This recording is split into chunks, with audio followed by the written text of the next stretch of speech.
going to begin by just roughly sketching in the basic forms. Now you need to be familiar with perspective. You need to know what the basic forms are and how to use them to construct objects with. So you begin with the largest form, and this is a building that I'm working on. So right now you see a really rough sketch of this box, which is the largest form of this building. Then the next thing you add is the smaller form, which is the roof.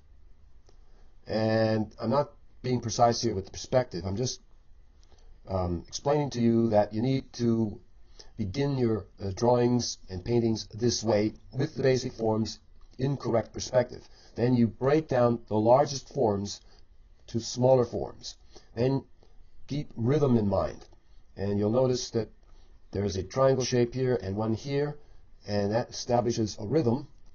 And then after establishing the next smallest shapes or forms, you go to the smaller forms and shapes. And here are a couple of doors, again repeating the shape, and that sets up a rhythm.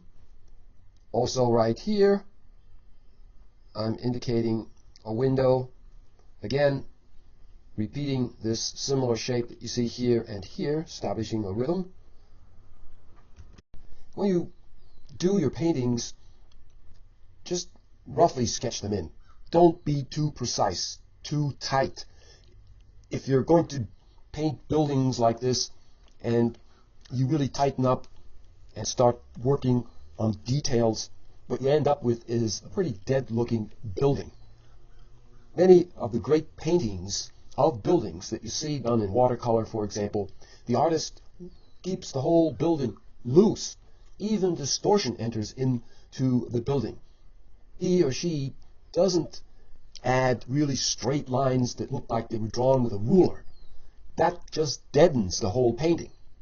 So keep things really loose. Now I think I'm going to add another building back here, which helps to add some depth to the painting. Now this video is not about showing you how to do perspective or work with the basic forms that you need to know in order to construct objects with, like I'm doing here in a very rough way, but it's about showing you a painting procedure.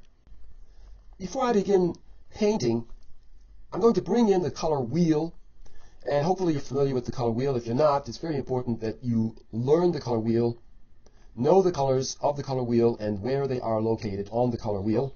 This will help you greatly when painting in color. Now the procedure that I'm going to show you here is one approach, and I have another video in which I show you a different approach. Different artists may have different approaches to painting a picture. They may not all be following the same painting procedure.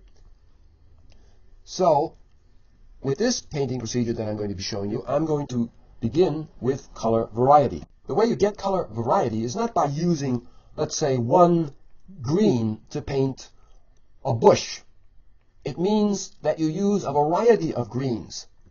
Yellow green, green, blue green. And you mix them all together and you get color variety. So to get color variety, you begin by adding analogous colors.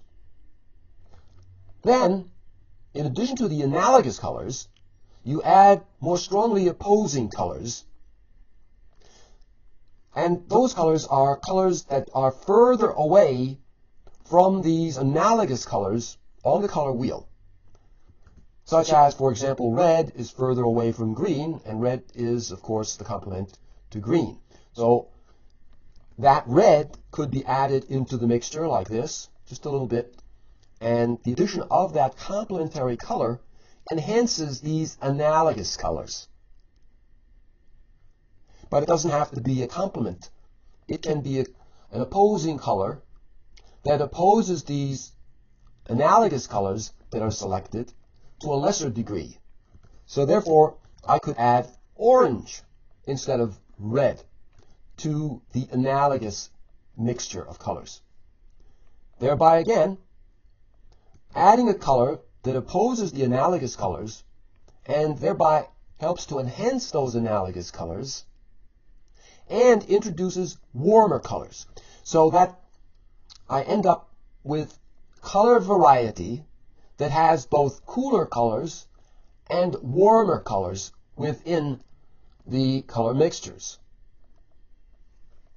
I can get even more color variety by extending this color range that I selected of these three colors by adding additional analogous colors. So, for example, I could have something like this, where I have the green, and then I add the blue-green, the yellow-green, but now I extend that range, as I mentioned, to include yellow and blue over here. So I'm adding some blue, and I'm adding some yellow, which adds even more color variety here. So what you get in something like this, where you add an extended range of analogous colors, and they're all analogous because they're all next to each other, is greater and lesser contrasts of color, or more specifically, hue. When using analogous colors like I did here, that are, for the most part, cooler colors, but within this mixture, some are warmer, some are cooler, such as the yellow-green is warmer than the green, and the green is warmer than the blue-green, and the blue-green is warmer than the blue. So there is this scale of different degrees of warm and cool, but they're all basically cooler colors when compared to colors here on the other side of the color wheel. And therefore, in order to get even greater contrast of warm and cool colors into your analogous color mixture, it's important that you also introduce colors that are warmer, colors that are on the opposite side of the color wheel, or further away from the cooler colors. Therefore, I could introduce some orange color like this into this mixture of analogous colors, thereby introducing greater contrast of warm and cool colors. And the warmer color that I introduced here will enhance the analogous colors. So thinking in terms of analogous colors and opposing colors will help you to get lots of color variety into your paintings, and color variety equals a more interesting color painting. Now that you know how to achieve color variety, I want to start painting this building here using this approach that I'm going to be showing you, this method, in which you don't think in terms of parts in the initial stages. And what I mean by that is you don't think of first, let's say, painting the roof, which is a part of the building, like this, and then you move on to another part, another roof on another building over here, and then another part, which is the roof on this building here, and then you move on to another part, like the window, the doors here, and then you change the color a little bit, and then you add another part, like this part of the building. So this approach uses painting parts first. And the approach I'm going to show you here is not to think in terms of first painting parts, but rather in terms of painting a whole, right from the beginning, which means that you apply the color variety that I showed you over the entire painting. So I would add, let's say, a red, and you can see that I'm not stopping at the edge of a part, like with the roof or the window or the doors here, where I'm painting right up to the edge, and then I move on to another part. What I'm doing here is I'm painting over all of these parts, laying in color like this, using analogous colors, and then I introduce more strongly opposing colors, as I pointed out to you, those colors that are on the opposite side of the color wheel or further away from the analogous colors that I'm using. So I can introduce a green into these analogous colors, and you can see, I think, how those analogous colors now become enhanced with the addition of this more strongly opposing color. And I could add another opposing color, such as the blue-green here, and then I can mix all of these together. If you're using paint like watercolor, it's easier to mix all of these together right from the start, but since I'm using the computer here, it's not that easy to mix these colors together as I'm putting them down. Now, one way to do that is to go to Filter and down to Blur and then to Motion Blur, and then I can blur these colors and they'll look like they're being mixed together. You see, like that? Then you can use the smudge tool set on soft, on 0%, and then mix these colors a bit more the way you want them to look using the smudge tool like this. Now, as I said, this works much better when you're using actual paint like watercolor. You can mix all of these colors together, blend them together much more easily right from the start as you're putting them down. And you can see that I've covered the whole building here. I didn't stop at edges. I just went over the various edges, over the various parts, covering the whole building like this. You should be able to see a little bit of the drawing underneath, and I've covered up that drawing a little too much, so what I can do is just lower the opacity a bit so that I see a little more of the building. And if I want the color to be less saturated, all I need to do is go to Adjustments, Hue Saturation, and then just move the slider over, the saturation slider over a little bit, and that grays all of the colors more. Don't gray them too much so that they look dead. I think that's good. So think of this in terms of being the first wash, which you lay down loosely and quickly and over the whole drawing. Not stopping at any edges, not thinking in terms of parts, but thinking in terms of the whole. I'm going to extend the size of these colors to a larger area like this. I'm going to change my brush, and the brush I'm going to be using is a brush that has a texture to it. This one here, number 39. And if you look down here in this little window, you can see how that brush changes when I move the spacing slider. As I move it toward the left, it becomes smoother, less textured. As I move it toward the right, it becomes more textured. So I'm going to leave it about there, 20%. Using a textured brush adds a lot more interest to a painting than if you use the smooth brush. I brought back the color wheel, as you can see. Now this is the first wash. And the first wash, as I've shown you, should be a wash that has clean, bright color variety to it. And you cover the entire subject that you're painting. You don't stop at the edges, thinking in terms of parts, painting one part and then the next part and then the next part. For the first wash, as I've shown you, you cover the entire subject like this, going right over the edges and right over all of the parts with interesting color variety that you achieve through analogous and opposing colors, as I've shown you with the color wheel.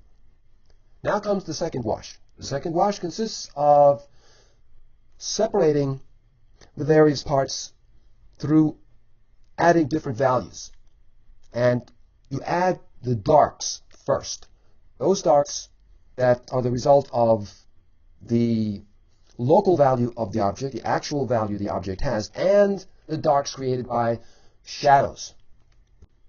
In the first wash, you're not concerned with the parts. You're concerned only with the whole. In the second wash, you begin separating those parts. You're painting in the parts, which means the different shapes that make up the subject. So, for example, I'm going to use this color here, which is a red-violet, and it's a dark value, low intensity, and I'll add that over here where the roof is. And using this kind of brush that has a texture to it also will keep you from making the edges straight like a ruler, and helping you also to keep things more loose looking. And there's a shadow here on the right side. The roof is a dark local value of the building, and then I'll add a shadow here, and also a shadow over here like this, I think. And varying the pressure on my Wacom stylus pen adds a bit of variety. As you can see, some parts are darker, some are lighter. But the darks need to have just as much color variety as the lighter parts do. As you're adding the strokes, make sure that those strokes go in different directions. You see what I'm doing here? Don't have the strokes going in the same direction. That creates parallelism, and parallelism is monotonous and uninteresting. Make your strokes look exciting and interesting. So I'll add some darks here, where the doors are, where the windows are. And as I said, there needs to be color variety, which means I need to now go to the color picker and pick a different color. And I think I'll add a warmer color. The intensity of the color and the value of the color should remain the same. Otherwise, if you change the values and the intensity, what you wind up with is a patchwork of different values and different intensities, which breaks up the unity. And let me see, I need a different color here. Going back down to the blue-violet, like this. You see that blue-violet in there? Add that. Blue-violet, then blue is next to blue-violet here on the color circle. Remember what I said about creating color variety through analogous colors? And these are analogous colors that I'm adding to the darks and the shadows, even in the windows here, like this. And you can see that I'm doing this very quick. This isn't a video that has been speeded up. Then, let's say another analogous color, which is violet, which I can add, like this. So I'm getting that color variety in there. And then also an opposing color, a more strongly opposing color. And that color could be, let's say, a red. Get the right value and saturation. So I'm adding some warmer color into these cooler colors. And maybe even a green.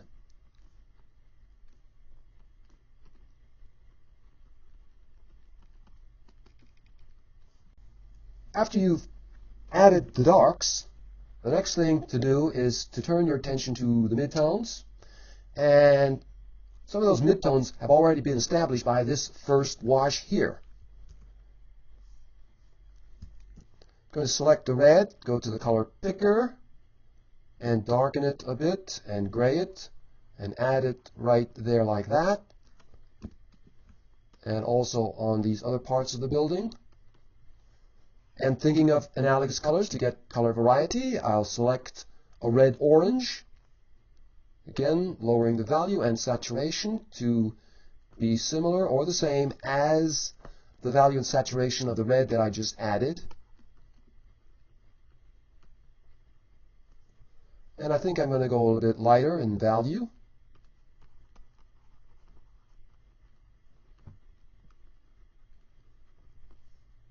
So now I'll add a lighter red,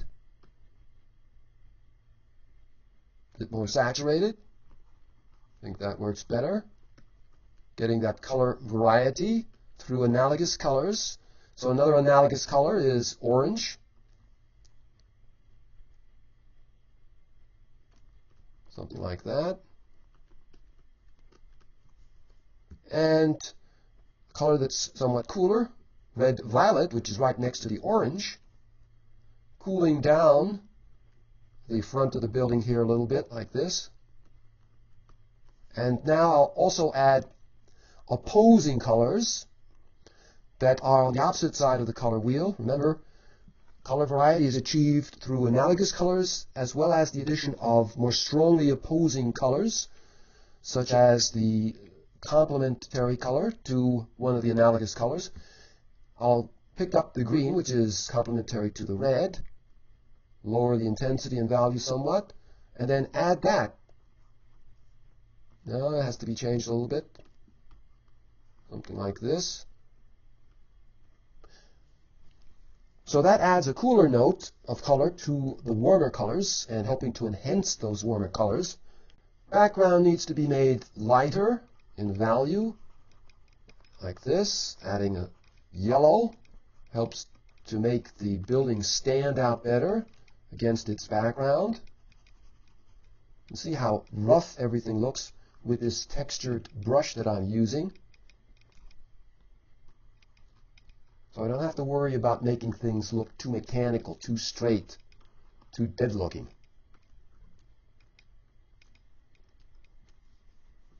The color that I added to the sky is an orange color, but leaning a little bit more toward the yellow. So the analogous color to orange is yellow-orange. So I could add a bit more yellow to this color. And I think I have to bring down the intensity somewhat, like that. And add that to that color that's there in the sky. Then another analogous color is, of course, the red-orange. So I'm going to move the slider down more toward the red-orange. But now the values start getting darker. And if I add a darker value to this lighter value, then I'm going to break up the unity of that color of the sky. So therefore, I have to be careful as to the value differences that I add. They need to be very close to the value of the sky. Otherwise, I wind up with a patchwork of light and dark values, as I mentioned before. So now, into this warmer color of analogous colors, I can add a more strongly opposing color or a less strong opposing color, but it needs to be an opposing color and a cooler color from the opposite side of the color wheel. Now to the horizontal ground plane, I'm going to add this orange color here. Let me go to the color picker and you can see that it's actually a color that leans a bit more toward the red. So it's more of a red-orange, although here it looks more like an orange. And it's important that you let some of that color underneath that you established in the first wash show through. So let me go back here, change this, and add this red-orange or orange color in such a way so that some of the red and green underneath here from the first wash shows through. And immediately you can see that there is more color variety now. Now it's time to move this color wheel up here and make it smaller, get it out of the way, because I'm going to add a shape over here. See, when you have a large shape like this, it's better to break up a large shape by placing a smaller shape in front of it. A large shape can be rather uninteresting looking. And to make this more interesting, I'll add some trees here, low intensity, low value, something like this.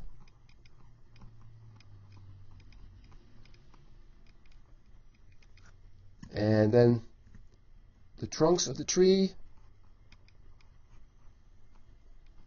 There's a series of trees here, just adding one large dark shape, connecting all of the trees. And by breaking up this larger shape with the tree, I think you can see that that shape becomes even more interesting. Now, a rhythm is set up by the trunks of the tree here, moving the eye over toward the right.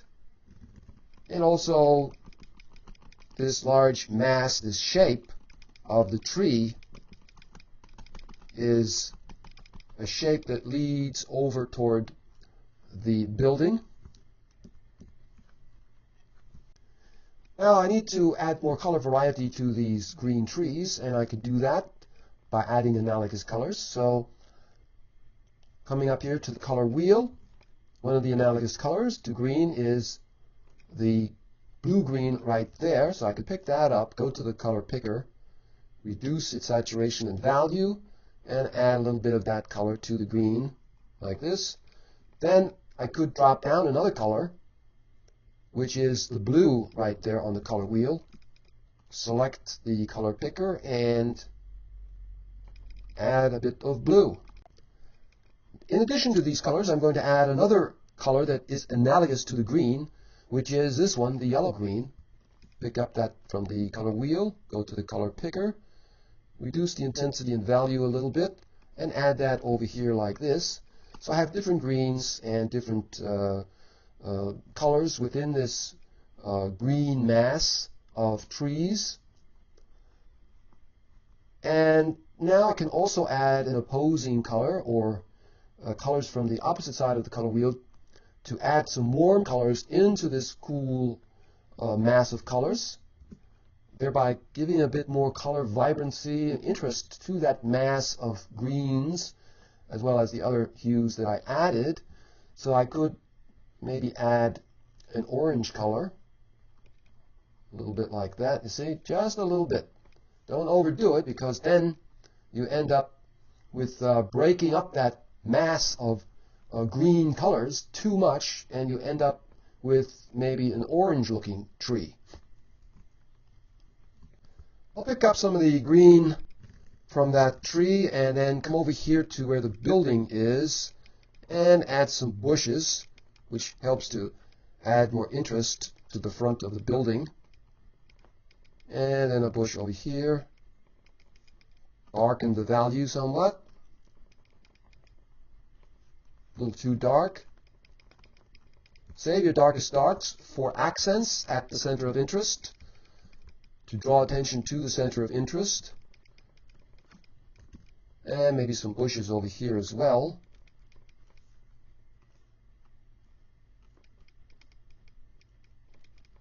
A few darks here and there like that. And then I'm going to pick up some of the color in the sky and add that over here like this, which makes this walkway to the door there at the building. And it leads the eye into the picture to the building.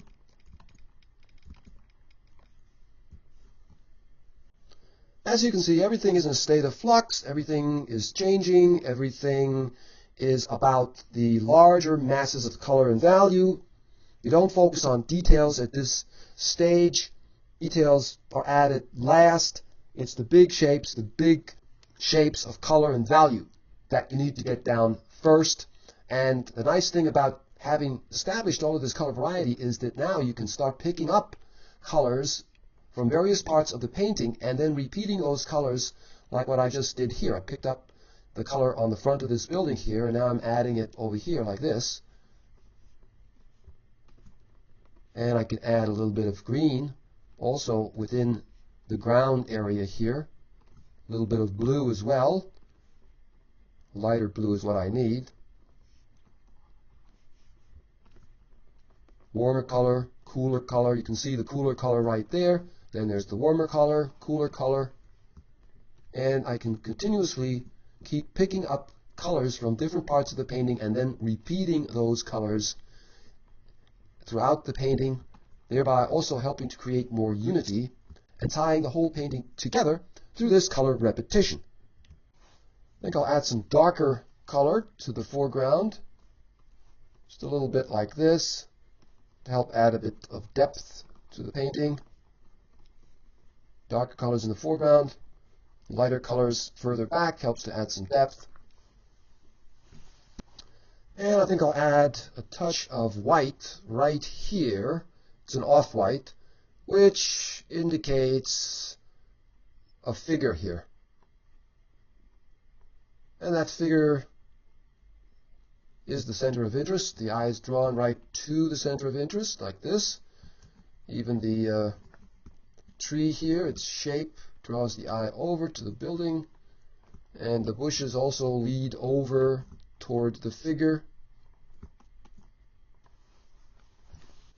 And now in the third stage, you begin to tighten things up a little bit more, make refinements, and add your darkest darks. Check the value relationships to see if values need to be changed.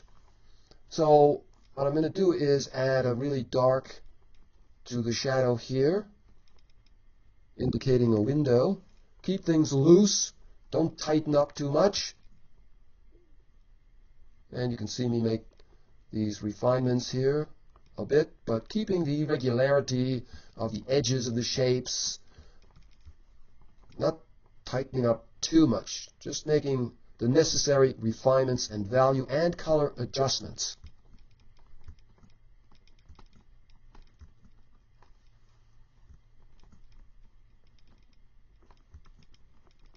Adding the darkest darks, such as right here at the edge, right there, like that.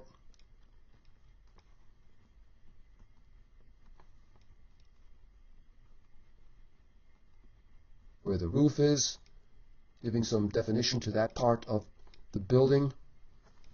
And also this building here, adding the edge of the roof. And then just suggesting windows like this.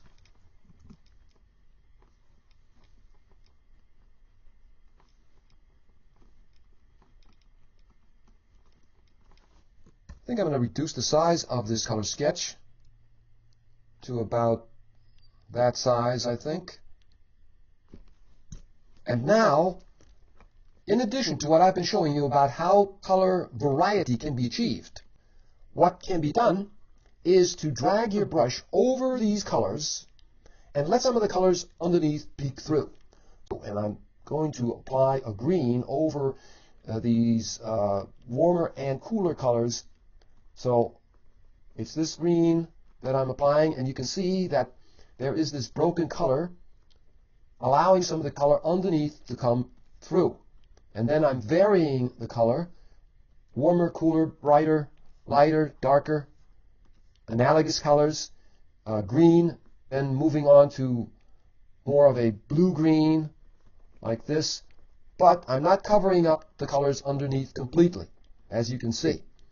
Varying the value, going lighter, maybe more of a yellow-green, something like this, brighter, lighter color. But you can still see some of those colors underneath come through. Also, if you apply cooler color over warmer colors and warmer colors over cooler colors, you're going to create this color vibrancy. Very interesting color results from that. So, for example, right here on the face of this building, you see these warm colors.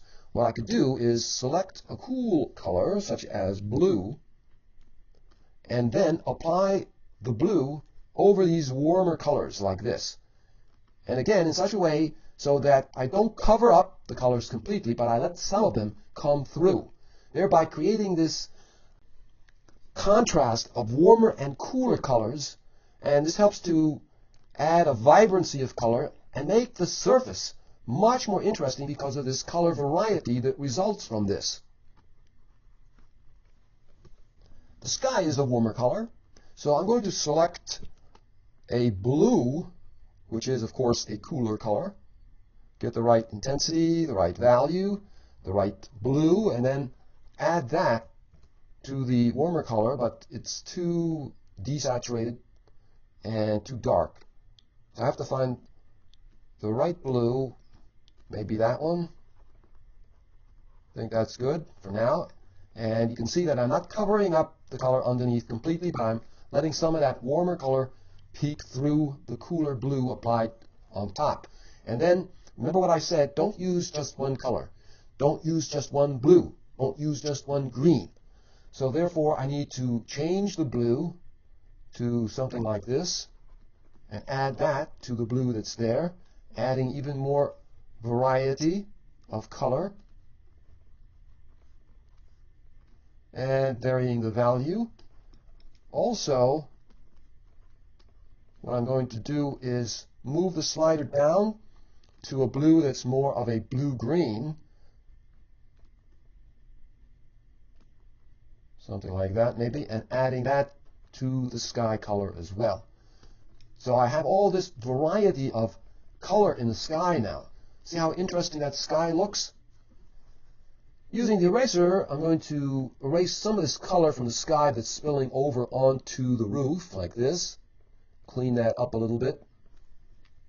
For the roof, I'm going to use this blue. The color that's there now, you can see, is a red-violet. It's more of a red-violet than a red. So I'm going to go back and select this blue for the roof. Add that right over that red-violet, thereby mixing the colors together like this. And this is a broken color technique because you're allowing that color underneath to show through somewhat. In addition to that blue, which leans a bit more toward the blue-violet, I'm going to bring down the slider so that I end up with a color that's more of a blue rather than a blue-violet, and add a bit of that, which gives me additional color variety. And blue and blue-violet are analogous colors right there on the color wheel.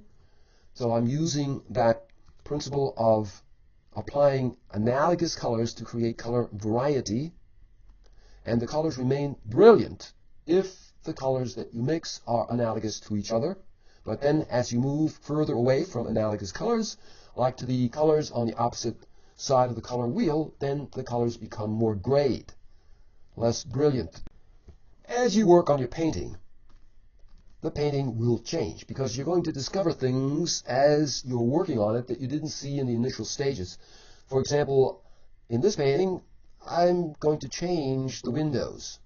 I'm going to add a larger window here, like this, see?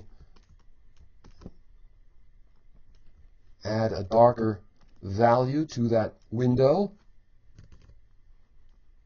something like this.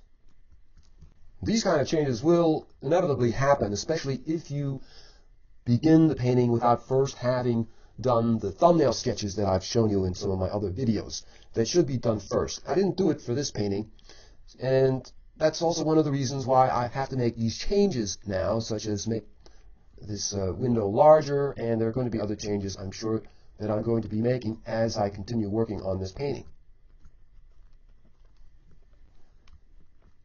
I can see another change that I need to make, which is right here. I'm going to get rid of that little figure and have the path come over toward the right a little bit more, and I'm going to add a red door over here, and I'll place the figure in front of that red door using more of a white, but not a pure white.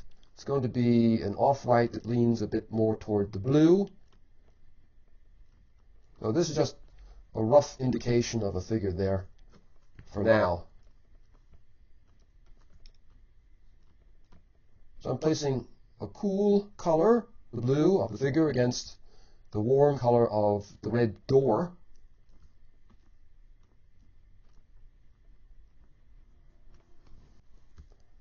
And I need to add some more blue to the front of the building, being careful that I don't cover up all of the color underneath, keeping the values similar, as well as the intensity of the colors need to be kept similar. Otherwise you wind up with a patchwork of different values and different intensities, and the painting then falls apart. Different blues, remember what I said? Don't use just one blue, one green, one violet, one red. Use the analogous colors. So instead of just the blue for the front of the building, I'll use a blue that leans a bit more toward the blue-violet. Adding that to the front. I have to get the right value. A little too light, go a little darker. Creating color variety, blue, blue-violet, and maybe even some violet in there. And some blue that leans toward the green, so it's blue-green as well. Again, those are all analogous colors on the color wheel.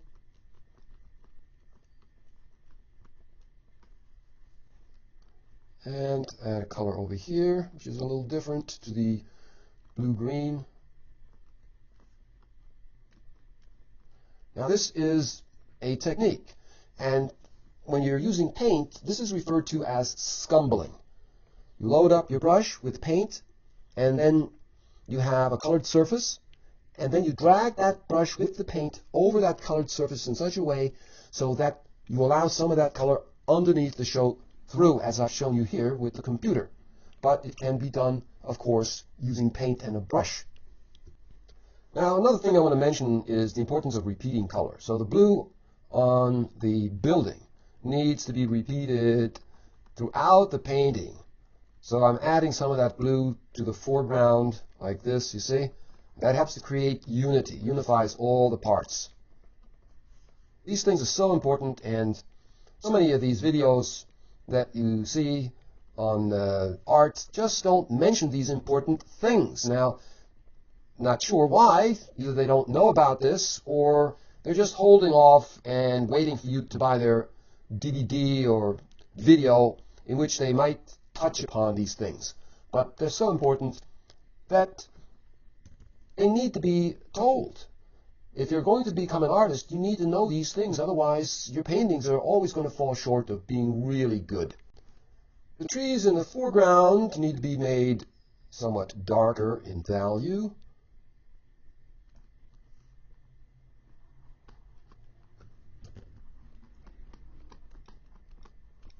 And even darker underneath.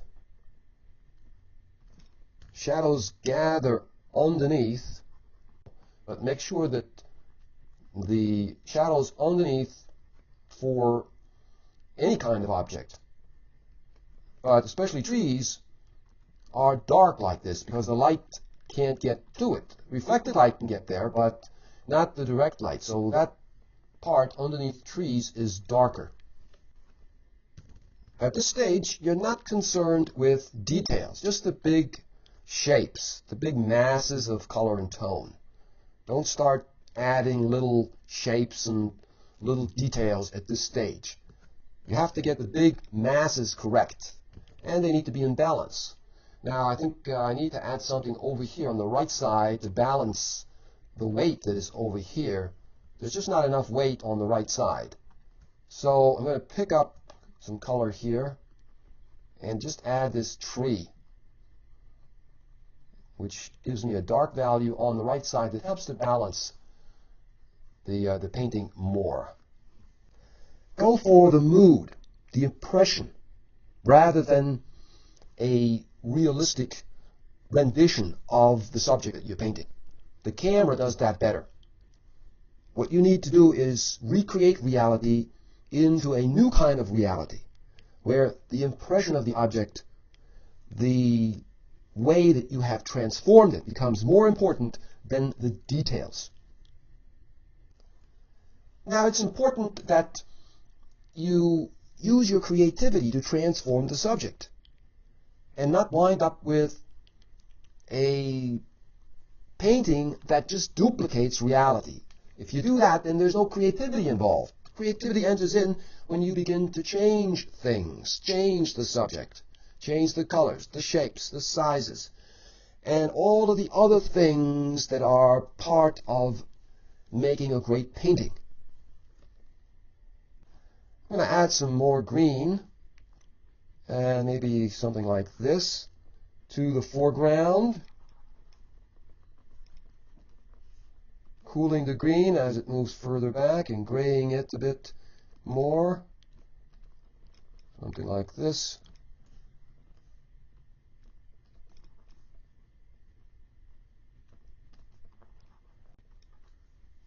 I'm going to darken the roof a little bit more by picking up the color in the window here.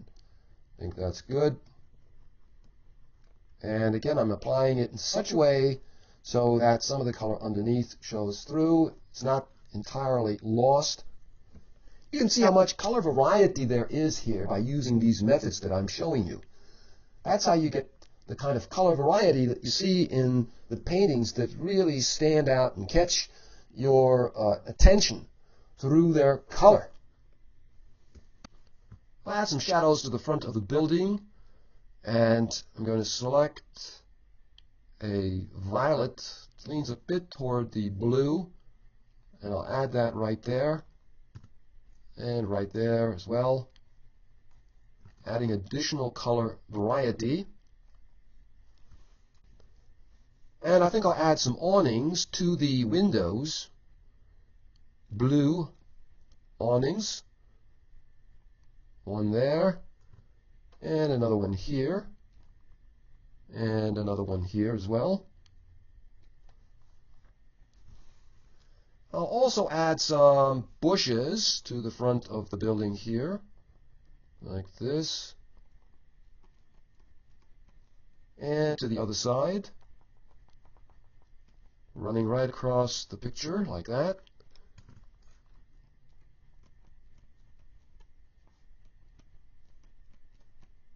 Add some color variety by adding more of a lighter and brighter green color, like this, to those bushes, and even a color that leans more toward the yellow-green and brighter. Part is getting more sunlight here.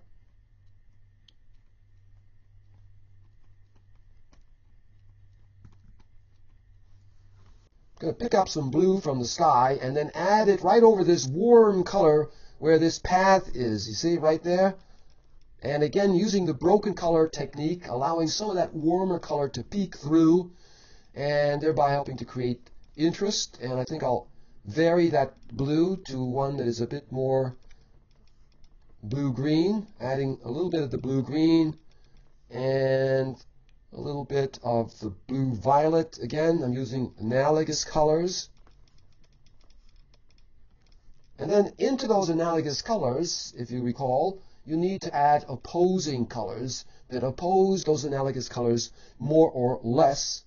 And you introduce warm colors into the cooler analogous colors, or cooler colors into warmer analogous colors. So what I'm going to do is pick up some red that's peeking through on the front of the building and add that to the blue here, adding warmer color to the blue in addition to the warmer color that is showing through.